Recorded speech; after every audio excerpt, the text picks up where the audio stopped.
How would you sum up Everton's season? Up and down, slow starters, but good finishers.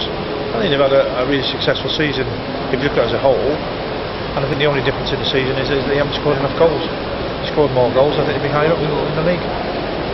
What would you say would be realistic expectations for what they can look at for next year? Round about where they are now, and maybe win a Carling Cup or FA Cup. I think the Cup's the most attainable for Everton. I don't think the league's within their grasp at the moment. I think it'd be foolish to say they would win the league, but I think the Cup's not too far out of the question. Like you say, you've got Stoke City get to the final this year. We've had Cardiff, Portsmouth get to final, so I think the Cup's a realistic one. And I think he's done a fantastic job at the moment, David Moyes, and I think if anybody else came in now or if he left, it would be a disaster for the club.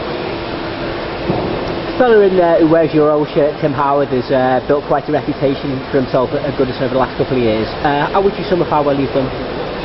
Well, he's tremendously well, to be fair. I think he's been really, what I do like about him, he's really consistent. And I'm looking at watch the games and I think, well, you can count on one hand the number of mistakes he's made over the seasons he's been there. So he's probably only made 1 or 2 a season, which is a great average, to be fair. And I think he's the all-round. I think he's been probably, since I left, the most consistent goalkeeper they've had. There's some great pictures behind you, of course, and some great days from your career in Everton history. What would be your favourite memories to stand out from that era? Bayern Munich semi-final, to be fair, only because it was the people who got us a result. You know, we struggled a little bit first half. All right, we played better second half, but we attacked Goodison Road, obviously Goodison Road end, and it's just one of them things where you attack the Gladys Street and they just make sure the ball goes in the net somehow. But it was a feeling that the players and the fans united in one, and I think that's the only time in my whole life that I've ever seen or ever felt that we were as one.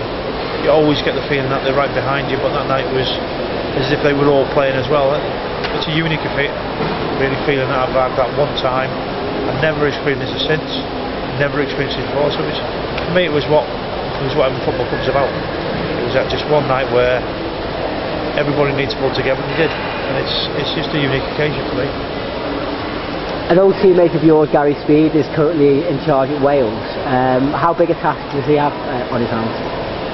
I don't think it's as big a task as everybody thinks. I think that what he's done is he's brought in a Dutch coach so he can try and play like Holland, keep possession of the ball, you know, have attacking options as well. And I think Wales under Tosh, they were probably a little bit too defensive at times. They've got good young players, and it's just a matter of actually getting them to believe in what they're doing. I think they've got a good sense of qualifying in a couple of years' time. I think he's a level-headed lad. He's gone into that obviously with his eyes wide open. I think it's a good squad to have, and I think if they get everybody fit, they've got a good team. And when you're looking at the England game probably September, and you think, well, actually we've got half a chance of beating England.